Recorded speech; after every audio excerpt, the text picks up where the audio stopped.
BPL আয়োজন ঢেলে সাজাতে অতীতে ফিরে গেলেন বিসিবি ফারুক আহমেদ।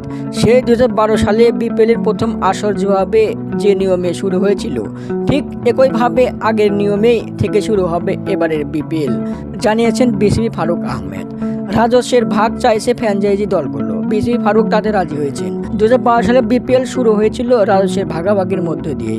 ফ্র্যাঞ্চাইজি ফি বেশি নিলেও রাজস্বের ভাগ পেয়ে খুশি ছিলেন মালিকরা। কিন্তু ইসমাইল হায়দার মল্লিক বিপিএল এর গভর্নিং কাউন্সিলের সদস্য সচিব হওয়ার পর থেকে ফ্র্যাঞ্চাইজিদের সঙ্গে দ্রুত সৃষ্টি হয়। ধীরে ধীরে অনিয়মকে নিয়মে পরিণত করতে থাকে তারা। ফলে প্রত্যেক আসরে দুর্নীতি বাড়তেই থাকে, এমনকি তারা ফাইনালে প্রাইজ মানিও দেয়নি। এতে অভিযোগ জানিয়েছিল বেশ কয়েকটি দল। বিপিএল থেকে নাম সরিয়ে নিয়েও কোনো কাজ হয়নি। স্বৈরাচারী হাসিনা পতনের পর তার চেলাপান্ডারাও দেশ থেকে পালিয়েছে। দেশের ক্রিকেটে উন্নতির স্বার্থে বিসিবি ফারুক আহমেদ রাজস্ব ভাগের বিষয়টি ইতিবাচক হিসাবে দেখছেন।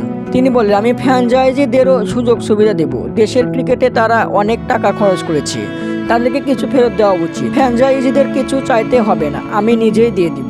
বিপিএল এ কোনো প্রকার দুর্নীতির বালাইসা থাকবে না। নতুন করে শুরু হবে বিপিএল। বিডি নিউজ, দই হাসান।